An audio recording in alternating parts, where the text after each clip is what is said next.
with Randy Savage. I said it was about time he won the title, but it was just so that that Honky Tonk Man was just, to me, the wrong person in the right place at the right time, and it was just but it wound up being so right because he held that title for the longest time, and people objected. They wanted to see him get beat. They hated him. That's what you should be doing with Bo Dallas. I mean, Bo Dallas, you know how many people wear the Bo Leave T-shirts? You see a lot of people that will run around with those. And I said, if you had this guy go on a winning streak by hook or by crook all the time, and then have him win that Intercontinental title, people would be doing the exact same thing they did with Honky Tonk Man. They want to see him get beat. Him doing that victory march, I mean, it's just, I'm sorry, go ahead. Yeah, it would get him over, but the thing is they're not doing it. Having him come out getting the Scorpion Death Drop or the F5 from Sting and Brock Lesnar, that's not getting him over. They need to give him the title. They need to have him have a Seth Rollins way about him and always find ways of escaping to get people annoyed.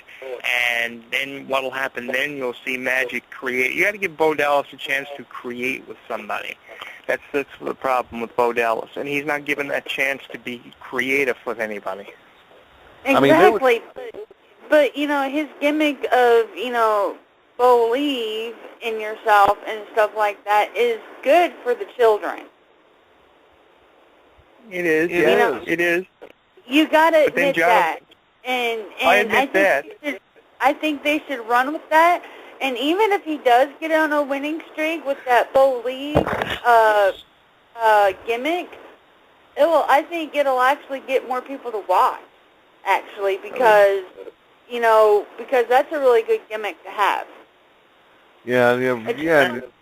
With John Cena's, hustle, loyalty, and respect. That's why people are so many John Cena fans out there, because they believe in that kind of thing.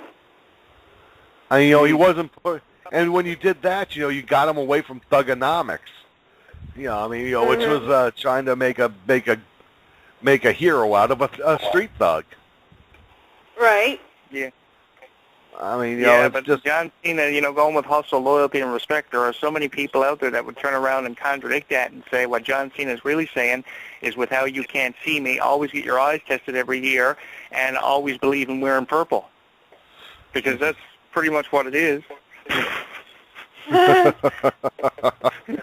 mean, look at him, though, with that U.S. title T-shirt. I mean, the U.S. Open Challenge is over. You're going to hold that title for. I don't believe they're going to take that title off of him until roughly around WrestleMania, because the U.S. Open Challenge is very much over, and I think that's getting people. Yeah, it's getting people interested. That's the main thing. You're wondering who Cena's going to face every week, and if they actually have a chance of winning the belt. And usually now it's an NXT star, so it's a way of creating and introducing NXT stars. So it's great what he's doing there. That's the challenge too. I mean, for a lot of people, the challenge is, is to keep the fans interested, and that's one of the things it does. I mean, Bo Dallas. I mean, the kids would imitate it because they wouldn't know any better. The whole victory dance and Bo Leave and whatnot, and you'd have the older fans just irritated by it. Yeah, you would. It's one of those things where, can you imagine Bo Dallas motivating Jonathan Clarke? That wouldn't happen. The Jonathan Clarke T-shirt came out in July, so he's got a bit of a trouble now trying to promote his own shirt, because my shirt's getting over. You're getting over with your shirt, Johnny. And it doesn't have to end there. You got Disney, you got wrestling to your credit, and you want to get into the Hall of Fame. And believe me, Johnny, you can get there. And all you have to do, Johnny, is believe. Oh my God, that would be terrible. I think that he would be a wrestler that I would definitely kick that hard in the nuts that he'd definitely have to have nut replacement surgery or have his nuts put back in place.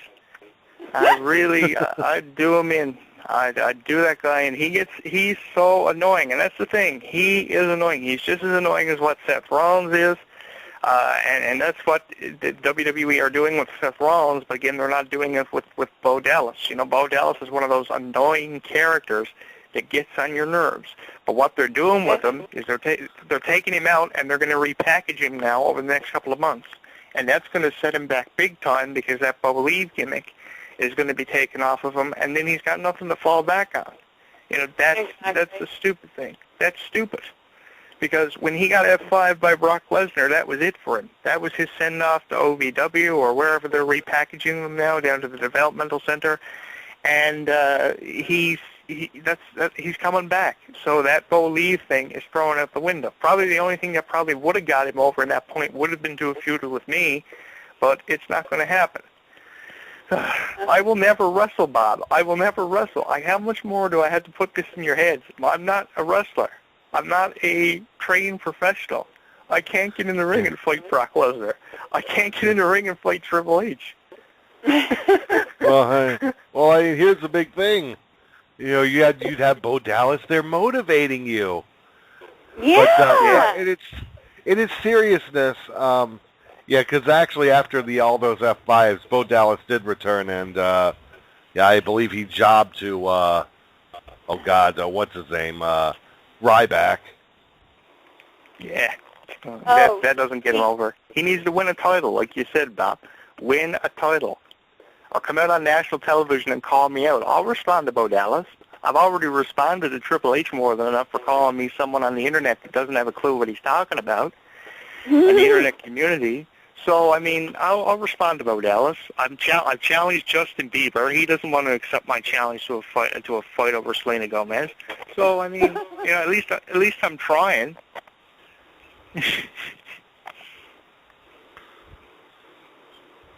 I hear you. Speaking of Ryback, my brother Greg goes, I hope Ryback beats the crap out of Owens in Hell in a Cell.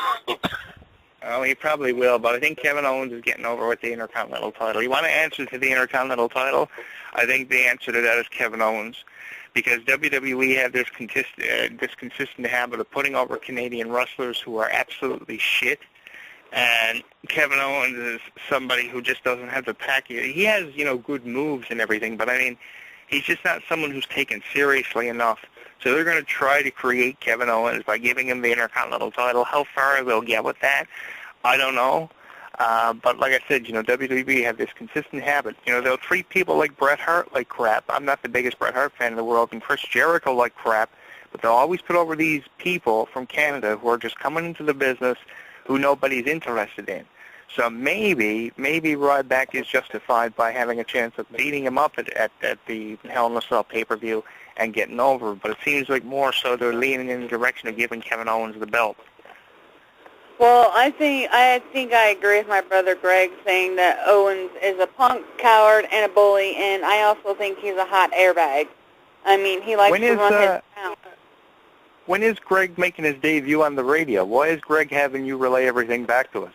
How come Greg doesn't want any exposure? I think he's at work right now and can't really call in, so... Yeah, we can still call him at work. We can put his whole staff on the air. Let's not get him into too much trouble. I mean, Lisa wrote in the chat room, Bob, I swear to God, if you keep on supporting that boring, alarming, lame-ass, wasted WWE talent in that ridiculous character, I will find you and make you tap out. You got it? Well, that's why we're working on him motivated by me. Bo jobbing Dallas. That's why we're working on getting me in there so I can give him nut replacement surgery. Think about it. It can be finger replacement surgery versus nut replacement surgery at WrestleMania 32. I had my finger replaced, and he had his nuts replaced. So, I mean, you know, it's a winner-take-all situation. Oh, yeah, good thing I only said Johnny and not Little Johnny. Oh, my God. When I imitated Bo Dallas. Can you imagine how bad that would have looked? It probably would. This is a family show, by the way. Hey, Bob, are you ever going to do Wacko Weekly Kids again?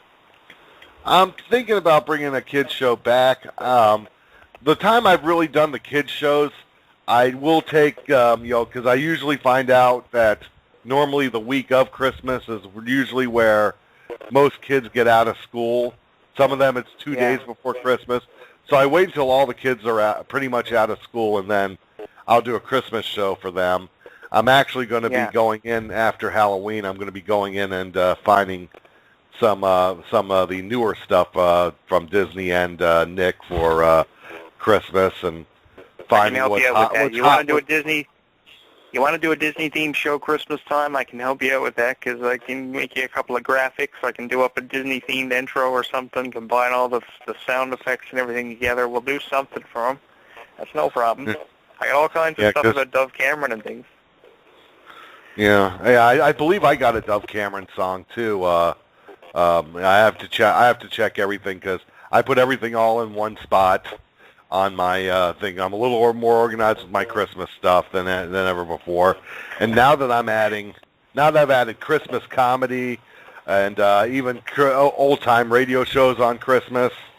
Man, let me tell you, Jonathan Clarke, I went from doing a little 2-hour thing on Christmas to a 3-hour thing every Christmas Eve, to where last year I did it for 6 hours. And now starting... we had Jonathan Clarke Christmas. That ran right till, 2 o'clock in the morning? Yeah, something like that. Yeah, we went about... Yeah, we started that one up, to like 11 o'clock, and we went till like 2 o'clock. I mean, we made sure the West Coasters... the people on Pacific time got to have Jonathan Clarke at night too, for Christmas night there, and it was great and whatnot. However, this one, when I do my Christmas Eve music show and normally replay it, and